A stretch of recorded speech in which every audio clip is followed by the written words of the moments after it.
Right, so today I've got Sean with me. I've just thrown this on him. Yesterday we did a little daily vlog with Victor, and today we've changed it and we've got Ricky and Sean as our special guests. Sean, just explain your role within Cobra Puma. Yeah, so I'm field account manager for the North for Cobra Puma. Brand's going well? Yeah, brand's going well, yeah. I mean, we need the weather to pick up, as you know. A little bit miserable out there. Dark Speed's got off to a good start. And Puma's flying too far. Has been for a couple of years now. So Puma's on a good trajectory, and Dark Speed set off pretty good for us. We just need courses to be open and golf to be played. Yeah, so I'll give you a bit of my background. For me, I've been a big fan of the brand for a long time. I remember when I was a kid, Puma Match, this is going back a while, was my main trainers. When the other kids were in Adidas and Nike at the time, I was in Puma tracksuit, Puma shell suit. It would have been back in the 70s. Yeah. So I've always had a nice affinity with the brand. It's great to see. We're going to talk shoes, by the way, today, and a bit of fashion. But it's great to see the brand in golf doing well. Going to Cobra at the minute.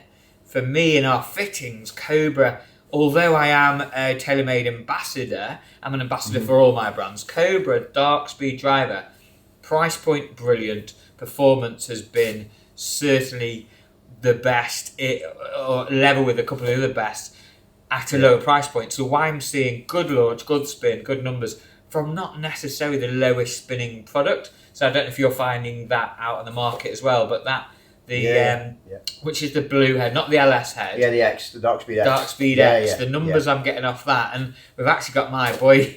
You very kindly gave Harry the driver. He is loving it. He's hitting it 200 in the air now at 10 years old with that driver. So yeah, we're really happy the way the product's performing. But like I mentioned, I've just thrown Sean into the fire here. We're going to talk a little bit about shoes because I have to say.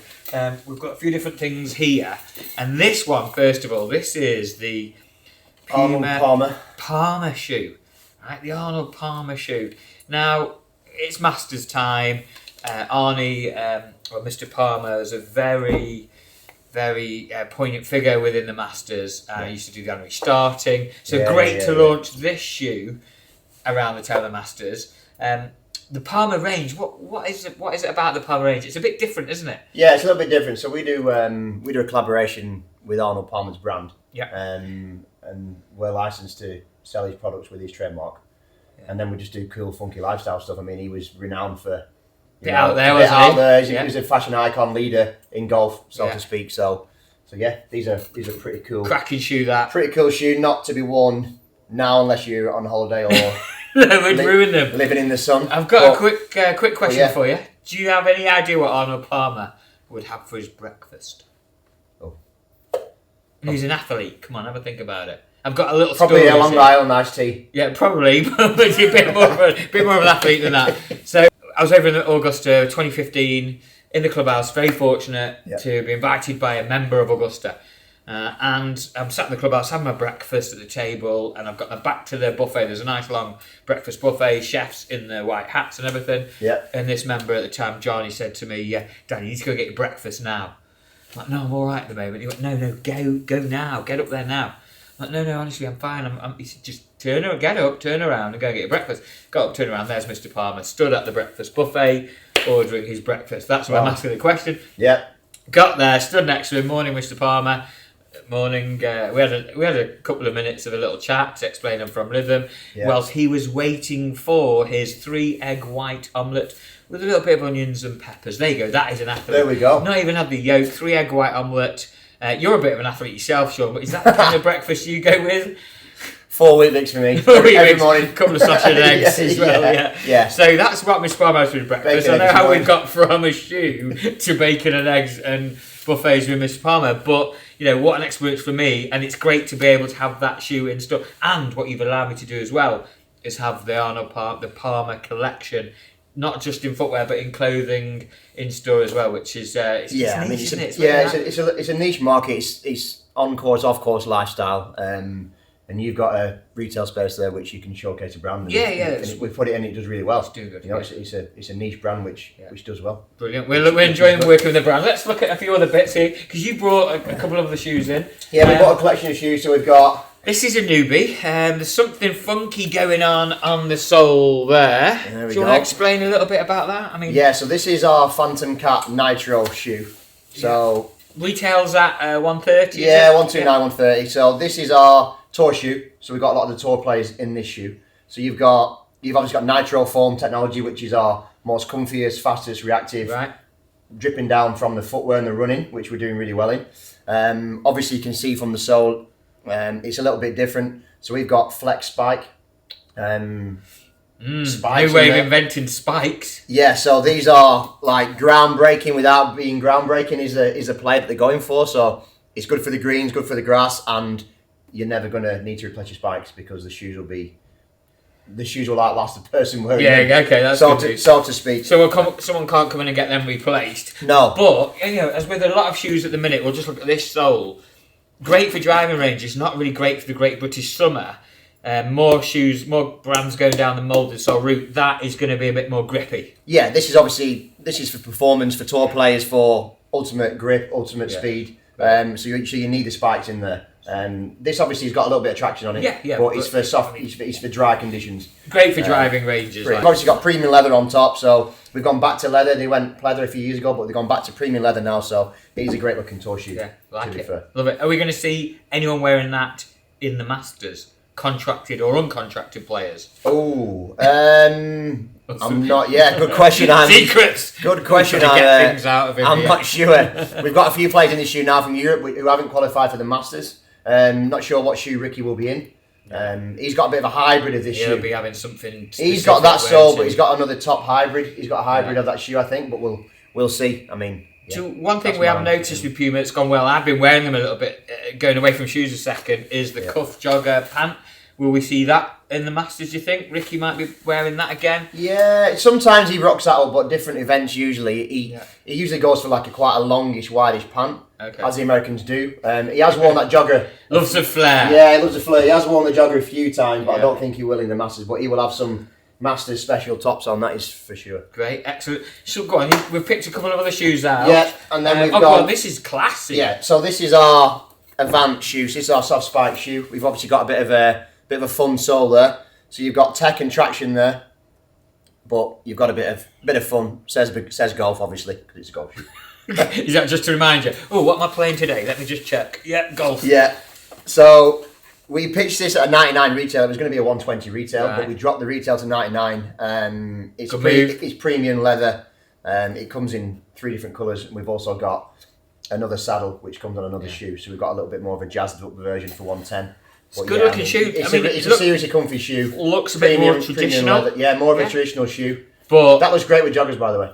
Okay, there is that look around at the minute. You've got to be about 19, 20, quite tall. Off +4. Are we wearing socks or no socks with the joggers? You are. Yeah, no socks. I mean, I've got cold ankles. I'm wearing socks today. I've got to say, shoes on. I'm not sure how long we've had these in, but I didn't know that it actually had that on the sole. So there we go. That's a cracker. I'm going to get this one out. I'm going to give you a little close-up of that. Yeah, so that's our Slipstream G. So that is a shoe that's a silhouette that's in the Puma lifestyle main range. Yeah. I mean, this is it. This streetwear looks a lot like the trainers I would have had back in the early 1990s. It's retro. It's going back retro, gum sole. It's got carbon rubber on the bottom, so this is really grippy. You've got a few guys on tour using this. So Ewan Ferguson plays in this shoe now and again. Yeah, great. He alternates that and the Phantom Cat. So, if he needs a bit more grip, he's going with this. Yeah. A bit more comfort. That feels so comfortable. Yeah, it's seriously comfortable. It's waterproof. It's leather. That's waterproof. Yeah, and you can go. That's good. There we go. Very useful in the UK right now. There we go. And you can go straight to the pub in it afterwards. And play tennis in. Because it doesn't say golf on the sole, you can... Or paddle. Paddle's quite popular now. Paddle, get your paddle. We're not discriminate against the paddle players. Your paddle. Living. No, your paddle shoe, golf shoe, and tennis pump. Love it. There we go. I wouldn't mind a pair of them myself. It looks like you'd be putting your foot into a quilt inside there. It looks really pretty light as well. Pretty light. Lastly but not least, we've got another golf. Now this shoe, I have to say, we've had it in the shop a little while. It's a little bit Marmite, I think. You've got to have a certain taste to go with this one. There's a bit of bling on the left shoe. I should have brought the left shoe in. Yeah, there's a little bit of bling, a little bit of gold palm tree. The palm tree crew, not Palmer. So this is your Palmer shoe. Yeah, that's the Arnold Palmer. That's palm tree crew. So palm tree crew Palmer shoe. Yeah. You know, so it's like a collab we do with KYGO. Ricky and KYGO design these shoes. Right. It's like a collaboration. So the palm tree crew is the brand and the make behind this shoe. So we've got some nice hoodies, some nice t-shirts for this palm tree crew. Yeah, it's a lot more lifestyle. Obviously, you can play golf in these because it's a golf shoe, but it's a lot more of a lifestyle brand and it's out there. It's a bit more resort course, so to speak, on your holidays. Right, risky a little bit. A bit risky, but it is waterproof. Again, it's a 1 year waterproof shoe. Wow. Mesh TPU outsole, so it's waterproof. It looks really cool. For me, Puma are pushing the boundaries a little bit here. We know what we're getting from majority of the brands. I'm not going to name the brands. It's a little bit different. Same old every year. And I get it. If you better the devil you know sometimes. However, I really enjoy working with a company that are just taking a few risks and trying to... You didn't do it, did you, until like 3 or 4 years ago? No. And we put it in and it was a bit... It went from being like quite conservative to... Now obviously everything's patterns and prints and lifestyle, and it started to fly last 3 years in your shop, I'd say. It's disruptive, I think. That's the important bit, to disrupt a market that's been around for a long time and it's getting people talking, which, for me is really important. That's what we like to do. The other thing as well, the crossover aspect of the product. More and more golfers now are coming in, getting a pair of shoes that they're not just going to wear on the golf course. They can go straight off the course after 9 holes, into the clean them and go into the clubhouse, but more importantly, nip down and play. But it's no going to the. And that's the heritage behind Puma. It's lifestyle, isn't it? So you bring that into golf. You've got the on-off course sort of thing, and more the age is coming down now. The demographics coming down in golf. So that's great to see. Great. That's why driving ranges, places like this are thriving. Top Golf's made a big difference, hasn't it? Yeah, big style, yeah. How are you finding it? We're going to move across a little bit now into the market. By the way, if you're watching this and you aren't a subscriber, I would appreciate it if you did subscribe or hit the notifications bell, give us a little thumbs up and comment as well about this footwear, what you think of the Puma brand. I'll show the comments to Sean. It's active feedback. It's what the brand would like to see anyway. Be open and honest. We love feedback. Yeah, good or bad. But for now, we're going to leave the footwear and leave the shoes alone a second. Sean gets to travel around quite a bit. Yeah. You live up in the northeast, is that right? Yeah, I live in the northeast. Not far from getting married. A couple of weeks off getting married. Yep. Interesting life at the minute. Busy. You're out on the road a lot. What are you seeing in the golf world currently? The weather's clearly a challenge for everybody. As we know, it is carnage out there. But how are the pros getting on? Yeah, they're struggling, to be honest. Yeah, they are struggling. I mean, us March last year, we're quite a way down just because no one's playing any golf. Yeah. And the golf course is short; they're underwater. Like we've got Royal Lytham and Centams, and then we've got Old Links down the road, which is short. Links courses on sand, so you'll know. You're hand picking balls, losing tens of thousands of balls every week in the ground. I noticed you didn't get here early enough to help us today, by the way. I'd appreciate it. But I did bring you breakfast, though. You did bring us breakfast. Okay, that works. We got the team sausage butties, so we're grateful for that. Yeah, courtesy. Thanks, Greg's. Yeah, cheers, Greg's. We're not sponsored by any fast food establishment. But if any fast food establishment does want to sponsor the podcast, then feel free. I don't think that's going to happen. You were saying it's difficult out there. Is morale up? Are the pros getting through? Are they managing okay? Yeah, I mean, we're second week of April now. Masters, it's usually pretty sunny. Courses are opening weekends have started, but most golf courses put all the competitions backwards. I've noticed that. Yeah, we're seeing a lot of that. So it's just a struggle. I mean, I would say just support your pro. Understand, be courteous that golf courses are short. Greenkeepers are working flat out. It's not. They can't help the weather. I mean. It will change, hopefully, and come mid to late April, we get a bit of a buzz around the Masters and start playing golf and courses are open. But it's great to see you doing well, Sean. As far as the brand goes, we're working hard to give the brand its recognition in this area, and it's doing that. We appreciate your support and giving us the space in the room that we can put the point of sale up and goes well. We've got staff ambassadors in store and stuff. And yes, Sammy going to be playing the gear yet again, and Harry Webster, 10-year-old protege, loves it. To be honest though, future long drive champion possibly. I'm going to explain to you in this green room yesterday. I've got Wi-Fi here, and he's out there hitting a few balls, but the wind was coming into the bays. It's raining into the bays, so he came in. He's got a VR headset, and he played on PGA Tour in this room at Pebble Beach on his VR with one of his pals who lives in St Anne's. Yeah. This is the kind of world we're going to be moving into. I might have to have a go on this VR in a minute. Well, it was finish this up. Definitely a lot warmer than out there. Well, thanks again, Sean. Really appreciate me throwing this on you. You're dealing with it so well. Yeah, no problem. Appreciate Thanks, Dan. Sport, and we'll see you soon. Thanks for watching. Like I said, if you want to subscribe, hit that subscribe button, notification bell, and give us a little thumbs up. And look forward to more content coming in the next few weeks.